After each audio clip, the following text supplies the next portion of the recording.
Hi hello friends, welcome to Rohini lifestyle. ನಾನಿವತ್ತು ಒಂದು ಸೀರೆಯಲ್ಲಿ ಫ್ರಾಕ್ ಮಾಡೋದು ತೋರಿಸ್ತಿದ್ದೀನಿ. ಲಾಂಗ್ ಫ್ರಾಕು, ಇದು ಲಾಂಗ್ ಡ್ರೆಸ್ ಅಂತಲೇ ಹೇಳ್ಬೋದು. ಇದು ಮೀಡಿಯಮ್ ಸೈಜ್ ಇರೋರಿಗೆ.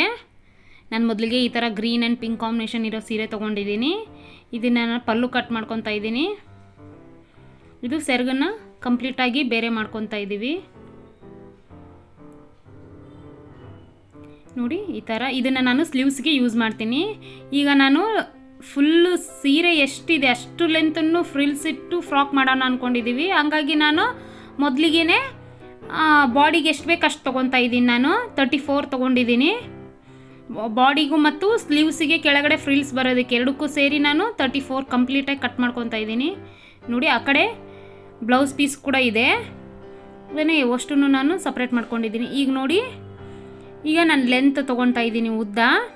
ಸೀರೆಯಲ್ಲಿ ಟೋಟಲ್ ಆಗಿ ಒಂದು ಸೆರಗು ತೆಗೆದು ಒಂದು ಬ್ಲೌಸ್ ಪೀಸು ಮತ್ತು ಒಂದು 3/4 ಇಂಚು ಬಟ್ಟೆ ತಗೊಂಡಿದ್ದೀವಿ. ಉಳಿದಿದ್ದನ್ನೆಲ್ಲ ನಾನು ಕೆಳಗಡೆ ಫ್ರಿಲ್ಸಿಗೆ ಯೂಸ್ ಮಾಡ್ತಾ ಇದ್ದೀನಿ. ಒಟ್ಟು ಲೈನಿಂಗ್ ಇದಕ್ಕೆ 3 ಮೀಟ್ರ್ ಬೇಕಾಗುತ್ತೆ. ನಾನು ಲೆಂತ್ ಇನ್ನೂ ನೋಡೋಕೆ ಹೋಗಿಲ್ಲ, ಹಾಗಾಗಿ ನಾವು ಮೇಲ್ಗಡೆ ಬಾರ್ಡ್ರ್ ಅಷ್ಟೇ ತೊಗೊಂಡಿದ್ದೀವಿ. ನಮಗೆ ಹೆಂಗಿದ್ರೂ ನಿಲುವು ಇದ್ದೇ ಇರುತ್ತೆ ಉದ್ದ ನಮಗೆ ಸೀರೆ, ಹಾಗಾಗಿ ನಾನು ಅದೇ ಮೆಜರ್ಮೆಂಟಲ್ಲಿ ಬಾರ್ಡ್ರ್ ತೆಗಿತಾ ಇದ್ದೀನಿ. ಬಾರ್ಡ್ರನ್ನ ಫುಲ್ ಕಂಪ್ಲೀಟಾಗಿ ತೊಗೊತಿದ್ದೀನಿ. ಮೇಲ್ಗಡೆ ಇರೋ ಬಾರ್ಡ್ರು, ಕೆಳಗಡೆ ಇರೋದನ್ನಷ್ಟೇ ಬಿಟ್ಟಿದ್ದೀನಿ. ನೋಡಿ ಈಗ ಇಷ್ಟ ಆಯಿತು. ಈಗ ಉದ್ದ ನೋಡೋಣ. ಉದ್ದ ಬಂದುಬಿಟ್ಟು 40 ಇದೆ. ನಮಗೆ ಇದು ಸರಿ ಹೋಗುತ್ತೆ. ಈಗ ನೋಡಿ, ಈಗ ನಾನು ಬಾಡಿ ಕಟ್ ಮಾಡ್ಕೊತಾ ಇದ್ದೀನಿ. ಅಗಲ 12 ಇಂಚ್ ತೊಗೊಂಡಿದ್ದೀನಿ. ಇದು ಹೆಚ್ಚಿಗೆನೇ ತೊಗೊಂಡಿದ್ದೀವಿ. ಕಡಿಮೆ ತೊಗೊಂಡಕ್ಕಿಂತ ಸ್ವಲ್ಪ ಜಾಸ್ತಿ ಹೆಚ್ಚಿಗೆನೇ ತೊಗೋಬೇಕಾಗುತ್ತೆ, ಆಮೇಲೆ ಕಟ್ ಮಾಡ್ಕೋಬೋದು ನಾವು. ಉದ್ದ 16 ಇಂಚ್ ತೊಗೊಂಡಿದ್ದೀವಿ, ಅಗಲ 12 ತೊಗೊಂಡಿದ್ದೀವಿ.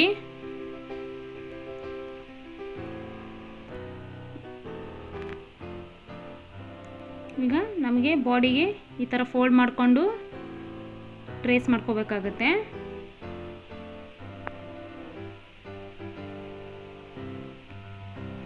ನೋಡಿ ಅಗಲ 12 ಬೇಕು, ಸ್ವಲ್ಪ ಅಲ್ಲಿ ಕ್ರಾಸ್ ಇದೆ, ಹಾಗಾಗಿ ಅದನ್ನು ತಗೊಂಡ್ಬಿಡೋಣ. ಉದ್ದ 16.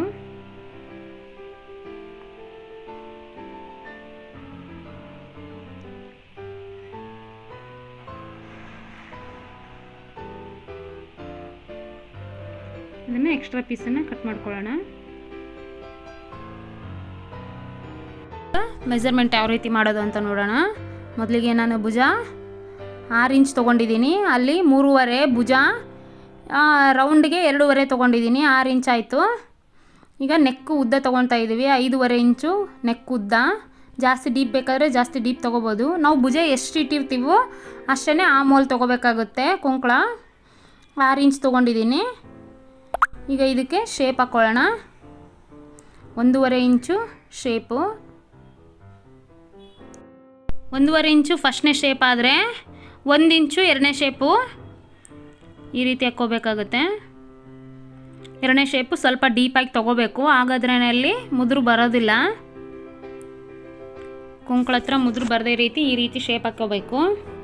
ಈಗ ನೆಕ್ ರೌಂಡ್ ಹಾಕ್ಕೊತಾ ಇದ್ದೀನಿ.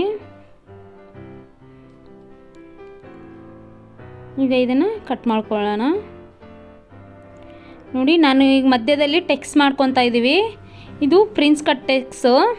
1 ಟೆಕ್ಸ್ ಹಿಡ್ಕೋಬೇಕಾಗುತ್ತೆ, ಶೇಪ್ ಚೆನ್ನಾಗಿ ಬರುತ್ತೆ. ಹಾಗಾಗಿ ನಾವು 3 ಮಧ್ಯದಲ್ಲಿ 3.5 ತೊಗೊಂಡಿದ್ದೀವಿ. ಅದ್ರ ಮಧ್ಯದಲ್ಲಿ ಒಂದು ಮಾರ್ಕ್ ಹಾಕ್ಕೊಂಡಿದ್ದೀನಿ. ಈಗ ಸ್ಟ್ರೈಟ್ ಒಂದು ಲೈನ್ ಹಾಕ್ಕೋಬೇಕಾಗುತ್ತೆ. 5 ಇಂಚ್ ತೊಗೊಂಡಿದ್ದೀನಿ. ಅಲ್ಲಿ ಮಧ್ಯದಲ್ಲಿ ಇಟ್ಕೊಂಡು 1 ಇಂಚು ಹಾಕ್ಕೋಬೇಕಾಗುತ್ತೆ. ಈಗ ಇದಕ್ಕೆ 5 ಇಂಚು ಉದ್ದ ತೊಗೋಬೇಕಾಗತ್ತೆ. ಇದನ್ನು ಶೇಪ್ ಹಾಕ್ಕೊಳ್ಳೋಣ. ನೋಡಿ ಈ ರೀತಿ ಲಾಂಗ್ ಟೆಕ್ಸ್ ಬರಬೇಕು. ಈಗ ಪ್ರಿನ್ಸ್ ಕಟ್ಟಿಗೆ ಆ ಮೋಲಿಂದ ಈ ಥರ ಕ್ರಾಸಾಗಿ ಬರಬೇಕು. ಇದೇನು ಜಾಸ್ತಿ ಸರ್ಕಸ್ ಮಾಡೋ ಅವಶ್ಯಕತೆ ಇಲ್ಲ, ಜಸ್ಟ್ ಹಿಂಗೆ ಕ್ರಾಸಾಗಿ ತೊಗೊಂಡ್ರೆ ಮುಗೀತು. ಈಗ ಕಟ್ ಮಾಡ್ಕೊಳ್ಳೋಣ. ಆ ಮೋಲ್ ಕಟ್ ಮಾಡ್ಕೊತಾ ಇದ್ದೀನಿ ನಾನು ಫಸ್ಟಿಗೆ.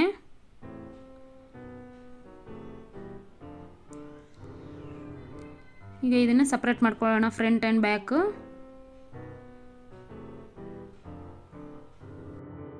ಈಗ ಫ್ರಂಟು ನೆಕ್ ಕಟ್ ಮಾಡ್ಕೊಳ್ಳೋಣ. ರೌಂಡು 5.5 ಇಟ್ಕೊಂಡಿದ್ವಿ, ಅದನ್ನು ನೆಕ್ ಕಟ್ ಮಾಡ್ಕೊತೀವಿ. ನಿಮಗೆ ಬೇಕಂದರೆ ಡಿಸೈನ್ ಆದರೂ ಮಾಡ್ಕೋಬೋದು. ನಾವು ಸಿಂಪಲ್ ಪ್ಲೇನ್ ಇದ್ರೇ ಚೆನ್ನಾಗಿ ಕಾಣಿಸುತ್ತೆ ಅಂತ ನಾವು ಈ ರೀತಿ ಕಟ್ ಮಾಡ್ಕೊತಾ ಇದ್ದೀವಿ. ಈಗ ಆ ಮೋಲ್ ಕಟ್ ಮಾಡ್ಕೊಳ್ಳೋಣ. Second shape ಫ್ರಂಟಿಂದು.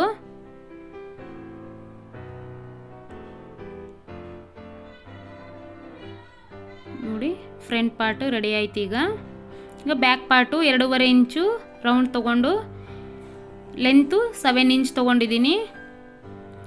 Back side round ನಾವು ಎಷ್ಟಾದರೂ ಮಾಡ್ಕೋಬೋದು, ನಮ್ಮ ಇಷ್ಟ ಅದು. ಇದನ್ನು ಶೇಪ್ ತಗೊಳ್ಳೋಣ ರೌಂಡು. ಈಗ ಇದನ್ನು ಕಟ್ ಮಾಡ್ಕೊಳ್ಳೋಣ. 7 ಇಂಚ್ ತೊಗೊಂಡಿದ್ದೀನಿ ನಾನು ಉದ್ದ.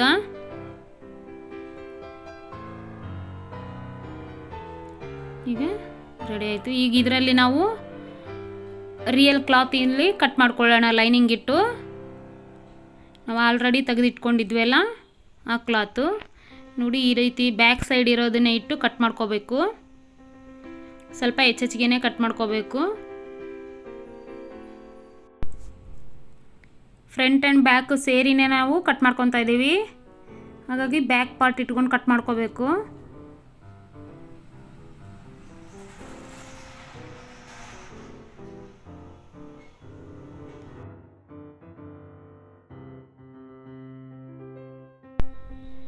ಈಗ ಫ್ರಂಟ್ ಆ್ಯಂಡ್ ಬ್ಯಾಕು ಸಪ್ರೇಟ್ ಮಾಡ್ಕೋಬೇಕಾಗತ್ತೆ. ಈ ರೀತಿ ಮಧ್ಯದಲ್ಲಿ ಸೀಳ್ಕೋಬೇಕು.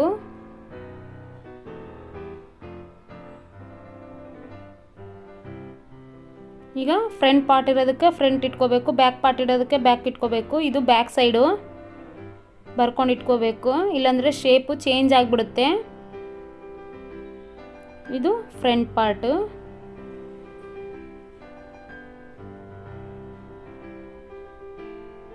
ಈಗ ನೆಕ್ಸ್ಟ್ ನಾವು ಸ್ಲೀವ್ಸ್ ಮಾಡ್ಕೊತಾ ಇದ್ದೀವಿ. ಸ್ಲೀವ್ಸು 11 ಇಂಚು ರೆಡಿ ತೊಗೊಂಡಿದ್ದೀನಿ.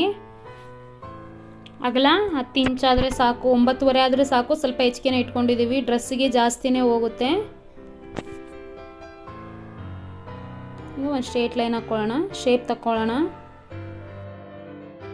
ಸ್ಟ್ರೇಟ್ ಲೈನ್ ಹಾಕಿರೋದನ್ನು ಕಟ್ ಮಾಡ್ಕೊಂಬಿಡೋಣ. ಕಟ್ ಮಾಡಿಕೊಂಡು ಸಪ್ರೇಟ್ ಮಾಡ್ಕೊಳ್ಳೋಣ. ಈಗ ನಾವು ಶೇಪ್ ತಕ್ಕೋಬೇಕು. ಹಾಗಾಗಿ ನಾವು 3.5 ಇಂಚು ಶೇಪಿಗೆ ಹಾಕ್ಕೋಬೇಕಾಗತ್ತೆ. 3.5 ಇಂಚ್ ಹಾಕ್ಕೋಬೇಕು. ಅಲ್ಲಿಂದ ನಾವು ಶೇಪ್ ತಕ್ಕೋಬೇಕು, ಸ್ಲೀವ್ ಶೇಪು. ಹಾಗೆ ಸೆಕೆಂಡ್ ಶೇಪಿಗೂ ತಕ್ಕೋಬೇಕು. ಈಗ ಇದನ್ನು ಕಟ್ ಮಾಡ್ಕೊಳ್ಳೋಣ.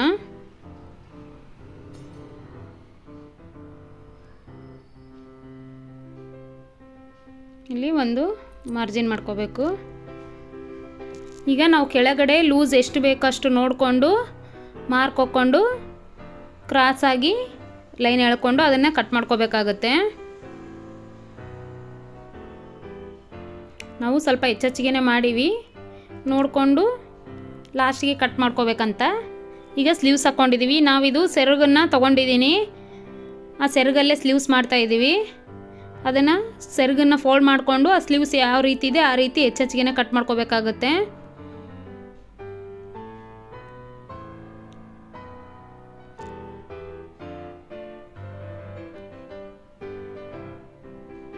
ನೋಡಿ ನಮ್ಮ ಸ್ಲೀವ್ಸು ರೆಡಿ ಆಯಿತು.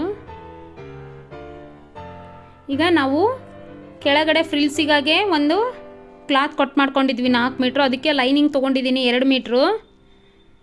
ಫುಲ್ 2 ಮೀಟ್ರನ್ನ ನಾನು ಹಾಕಿದ್ದೀನಿ. ಲೆಂತ್ ಎಷ್ಟಿದೆ ಅದಷ್ಟನ್ನು ಈಗ ನಾವು ಸ್ಟಿಚ್ ಮಾಡ್ಕೊಳ್ಳೋಣ. ಮೊದಲಿಗೆ ನಾನು ಫ್ರಂಟ್ ಪಾರ್ಟ್ ತೊಗೊಂಡು ರೈಟ್ ಇರೋ ಸೈಡೆ ಈ ರೀತಿ ಹಾಕ್ಕೊಂಡು ಲೈನಿಂಗು ತಿರ್ವಕ್ಕೋಬೇಕಾಗುತ್ತೆ. ಈ ರೀತಿ ಸ್ಟಿಚ್ ಹಾಕ್ಕೊಂಡು ಕಟ್ ಮಾಡ್ಕೊತಾ ಇದ್ವಿ ರೈಟ್ ಇರೋ ಪಾರ್ಟನ್ನು.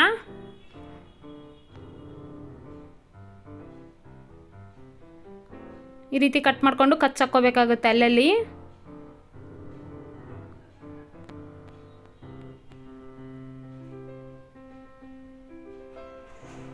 ನೋಡಿ ಈ ರೀತಿ ಕಚ್ ಹಾಕ್ಕೋಬೇಕು ಎಲ್ಲ ಕಡೆ. ಆಗಿದ್ರೇ ಫಿನಿಶಿಂಗ್ ಚೆನ್ನಾಗಿರುತ್ತೆ ನೆಕ್ಕು. ನೋಡಿ ಈ ರೀತಿ ತಿರ್ವಾಕೋಬೇಕಾಗುತ್ತೆ. ಆ ರೀತಿ ಕಚ್ ಹಾಕಿದ ಮೇಲೆ ತಿರ್ವಾಕೊಂಡು ಮೇಲೆ ಒಂದು ಸ್ಟಿಚ್ ಹಾಕ್ಕೋಬೇಕಾಗತ್ತೆ.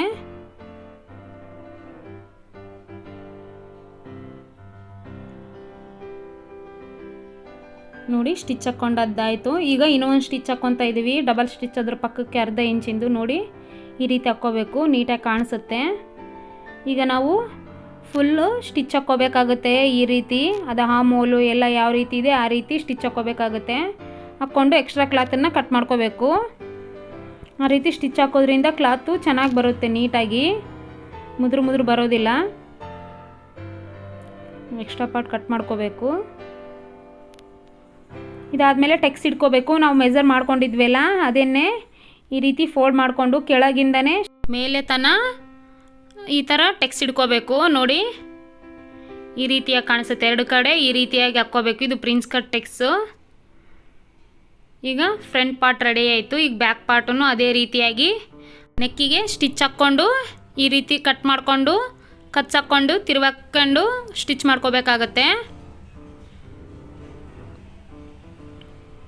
ನೋಡಿ ಈ ರೀತಿ ಸ್ಟಿಚ್ ಹಾಕ್ಕೋಬೇಕು. ಈಗ ಅದೇ ಥರ ಆ ಮೂಲ್ಗೆ ಎಲ್ಲ ಫುಲ್ಲು ರೌಂಡು ಸ್ಟಿಚ್ ಹಾಕ್ಕೋಬೇಕು.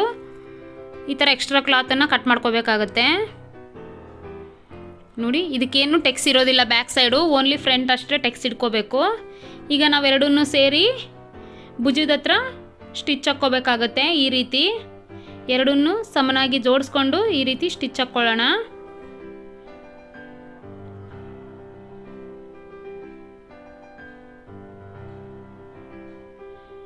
ಎರಡು ಹೊಲಿಗೆನ ಹಾಕ್ಕೊಳ್ಳೋಣ ಭುಜದ ಹತ್ರ. ನೋಡಿ ಈ ರೀತಿ ಹಾಕ್ಕೊಂಡ್ಮೇಲೆ ಈಗ ತೋಳು ರೆಡಿ ಮಾಡೋಣ.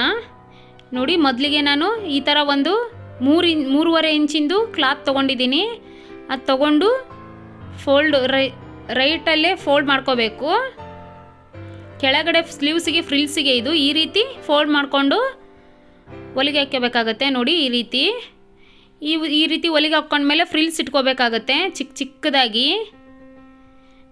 ಅಗಲ 3 ಇಂಚ್ ತೊಗೊಂಡಿದ್ದೀನಿ, ಉದ್ದ ನೋಡಿ 33 ತೊಗೊಂಡಿದ್ದೀನಿ, 33 ಇಂಚ್ ತೊಗೊಂಡಿದ್ದೀನಿ.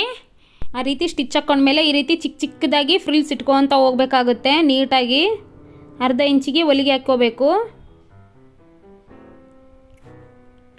ನೋಡಿ ಫ್ರಿಲ್ಸ್ ಇಟ್ಕೊಂಡಿದ್ದು ರೆಡಿ ಆಯಿತು. ಈಗ ನಾವು ಇದನ್ನು ಸ್ಲೀವ್ಸಿಗೆ ಯಾವ ರೀತಿ ಜಾಯಿಂಟ್ ಮಾಡೋದು ನೋಡೋಣ. ಮೊದಲಿಗೆ ಲೈನಿಂಗನ್ನು ಇಟ್ಕೊಂಡು ಅದ್ರ ಮೇಲೆ ಈ ರೀತಿ ಇಟ್ಕೋಬೇಕು. ಅದ್ರ ಮೇಲೆ ರಾಂಗಾಗಿ ರಿಯಲ್ ಕ್ಲಾತ್ ಹಾಕ್ಕೋಬೇಕು. ನೋಡಿ ಈ ರೀತಿ, ಇದು ರೈಟು ಇದು ರಾಂಗು. ಈ ರೀತಿ ಇಟ್ಕೊಂಡು 1/2 ಇಂಚಿಗೆ ಹೊಲಿಗೆ ಹಾಕ್ಕೋಬೇಕಾಗತ್ತೆ. ನೋಡಿ ಹಾಕ್ಕೊಂಡಿದ್ದಾಯಿತು. ಈಗ ಈ ರೀತಿ ಅನಿಸುತ್ತೆ. ಮೇಲ್ಗಡೆ ಒಂದು ಸ್ಟಿಚ್ ಹಾಕ್ಕೋಬೇಕಾಗುತ್ತೆ. ಈ ರೀತಿ ಮಾಡೋದ್ರಿಂದ ಕೈಯಲ್ಲಿ ಎಳೆ ಬಿಚ್ಚೋದಿಲ್ಲ, ಆಮೇಲೆ ಚುಚ್ಚಲ್ಲ ಕೈಗೆ. ನೋಡಿ ಈ ರೀತಿ ಆದಮೇಲೆ ಈಗ ಫಸ್ಟ್ ಶೇಪ್ ಇದೆ, ಈಗ 2ನೇ ಶೇಪ್ ತಕ್ಕೋಬೇಕಾಗತ್ತೆ. ಹಾಗಾಗಿ ಎರಡನ್ನೂ ಸಮನಾಗಿ ಇಟ್ಕೊಂಡು 2ನೇ ಶೇಪು ಅದರೊಳಗೆ ಹಂಗೆ ತೆಗಿತಾ ಇದ್ದೀವಿ.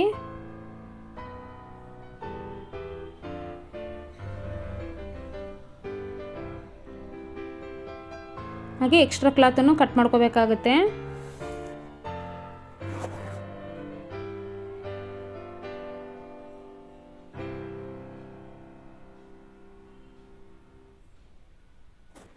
ನೋಡಿ ಕಂಪ್ಲೀಟ್ ಆಯಿತು. ಈಗ ನಾವು ಇದನ್ನು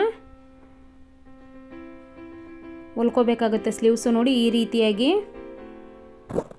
ನೋಡಿ ನಮ್ಮ ಸ್ಲೀವ್ಸು ಸ್ಟಿಚ್ ಮಾಡ್ಕೊಂಡಿದ್ದೀವಿ. ಈಗ ಕೆಳಗಡೆ ನೆರಿಗೆ ಯಾವ ರೀತಿ ಇಡೋದು ಅಂತ ನೋಡೋಣ. ಇಲ್ಲಿ ಮಧ್ಯದಲ್ಲಿ ಒಂದು ಕಚ್ ಹಾಕ್ಕೋಬೇಕಾಗತ್ತೆ. ಈ ರೀತಿಯಾಗಿ ಈ ರೀತಿ ಕಚ್ ಹಾಕ್ಕೋಬೇಕು. ಮತ್ತು ಕೆಳಗಡೆ ಪಾರ್ಟ್ ಇರೋದನ್ನು 2 ಪಾರ್ಟನ್ನು ಸಪ್ರೇಟ್ ಮಾಡ್ಕೋಬೇಕಾಗತ್ತೆ, ಹಿಂದ್ಗಡೆ ಪಾರ್ಟು ಮತ್ತು ಮುಂದ್ಗಡೆ ಪಾರ್ಟು. ನಾನು ಈಗ ಒಂದು ಮುಂದ್ಗಡೆ ಪಾರ್ಟ್ ತೊಗೊಂಡಿದ್ದೀನಿ. ಈ ರೀತಿ ಕಚ್ ಹಾಕ್ಕೋಬೇಕಾಗುತ್ತೆ. ಅದನ್ನು ಕೂಡ ಹಾಕ್ಕೊಂಡು ಟಾಪಿನ ಮೇಲೆ ಈ ರೀತಿ ಕೆಳಗಡೆ ಇರೋದನ್ನು ಫ್ರಿಲ್ಸು ಈ ರೀತಿ ರೈಟಾಗಿ, ಆ ಸೈಡನ್ನು ರೈಟ್ ಇರಬೇಕು, ಈ ಸೈಡನ್ನು ರೈಟ್ ಇರೋ ರೀತಿ ಫ್ರಿಲ್ಸ್ ಇಟ್ಕೊತ ಹೋಗ್ಬೇಕಾಗತ್ತೆ.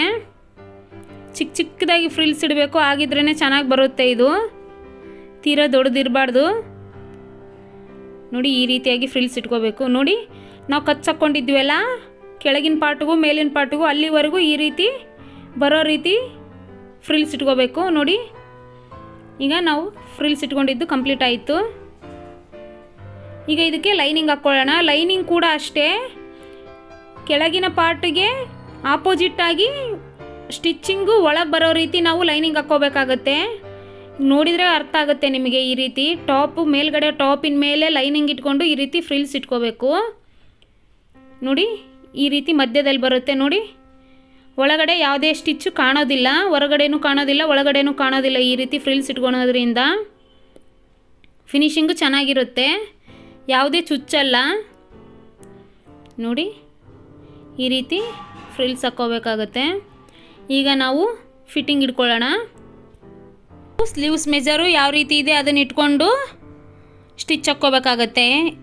ಮೊದಲಿಗೆ ರಿಯಲ್ ಕ್ಲಾತಿನ ಮೇಲೆ ಹಾಕ್ಕೋಬೇಕು, ಆಮೇಲೆ ಮೇಲ್ಗಡೆ ಲೈನಿಂಗ್ ಕ್ಲಾತ್ ಮೇಲೆ ಹಾಕ್ಕೋಬೇಕಾಗುತ್ತೆ. ನೋಡಿ ಈ ರೀತಿ ಒಂದು ಸ್ಟಿಚ್ ಹಾಕಿದ್ದೀನಿ ನಾನು. ನೋಡಿ ಈ ರೀತಿಯಾಗಿ ಫಸ್ಟಿಗೆ ಒಳಗಿನ ಕ್ಲಾತಲ್ಲಿ, ಆಮೇಲೆ ಮೇಲ್ಗಡೆ ಈ ರೀತಿ ಲೈನಿಂಗ್ ಕ್ಲಾತಲ್ಲಿ ಹಾಕಿದ್ದೀನಿ. ಎರಡನ್ನೂ ಸೇರಿಸಿ ಹಾಕ್ಬಾರ್ದು, ಅಂಬ್ರೆಲ್ಲ ಚೆನ್ನಾಗಿ ಬರೋದಿಲ್ಲ ಎರಡನ್ನೂ ಸೇರಿಸಿ ಹಾಕಿದ್ರೆ. ಹಾಗಾಗಿ ಲೈನಿಂಗಿಗೆ ಬೇರೆ ಸಪ್ರೇಟ್ ಹೊಲಿಗೆ, ಒರಿಜಿನಲ್ ಕ್ಲಾತಿಗೂ ಸಪ್ರೇಟ್ ಹೊಲಿಗೆ ಹಾಕ್ಕೋಬೇಕಾಗತ್ತೆ. ನೋಡಿ ಈ ರೀತಿ ಆಯಿತು ನಮ್ಮ ಫ್ರಾಕು. ನಾವು ಇದನ್ನು ವೇಲ್ ಮಾಡಿದ್ವಿ, ಇದಕ್ಕೆ ಅದು ಬ್ಲೌಸ್ ಪೀಸ್ ಉಳಿದಿತ್ತಲ್ಲ, ಅದಕ್ಕೆ ನಾವು ಈಗ ಬಾರ್ಡರ್ ತಕ್ಕೊಂಡಿದ್ವಿ ಅಲ್ಲ, ಅದನ್ನು ಜಾಯಿಂಟ್ ಮಾಡಿ ಈ ರೀತಿ ವೇಲ್ ಮಾಡಿದ್ವಿ. ನೋಡಿ ನಮ್ಮ ಲಾಂಗ್ ಫ್ರಾಕ್ ರೆಡಿ ಆಯಿತು. ಇದನ್ನು ಬರ್ತ್ಡೇಗೆ, ಪಾರ್ಟಿಗೆ, ಫಂಕ್ಷನ್ಸ್ಗೆ, ಮದುವೆಗೆ ಯಾವಾಗಾದರೂ ಉಟ್ಕೋಬೋದು. ರಿಚ್ ಲುಕ್ ಕಾಣಿಸುತ್ತೆ. ಈ ರೀತಿ ಸಿಂಪಲಾಗಿ ಹೊಲ್ಕೊಳೋದ್ರಿಂದ ತುಂಬ ಎಲಿಗೆಂಟಾಗೂ ಕಾಣಿಸುತ್ತೆ. ಈ ಥರ ವೇಸ್ಟ್ ಮಾಡೋಕ್ಕಿಂತ ಸೀರೆನ ಉಟ್ಕೊಳ್ಲಾರ್ದಂಗೆ ಈ ರೀತಿ ಯೂಸ್ ಮಾಡ್ಕೋಬೋದು. ಈ ವಿಡಿಯೋ ಇಷ್ಟ ಆಗಿದೆ ಅಂದ್ಕೊಳ್ತಾ ಇದ್ದೀನಿ. ಈ ವಿಡಿಯೋ ಇಷ್ಟ ಆದರೆ ಲೈಕ್ ಮಾಡಿ, ಶೇರ್ ಮಾಡಿ, ಕಮೆಂಟ್ ಮಾಡಿ. ಇನ್ನೂ ನಮ್ಮ ಹೊಸ ವಿಡಿಯೋಸ್ ನೋಡೋಕ್ಕಾಗಿ ನಮ್ಮ ಚಾನಲ್ಗೆ ಸಬ್ಸ್ಕ್ರೈಬ್ ಮಾಡಿ. Thank you for watching.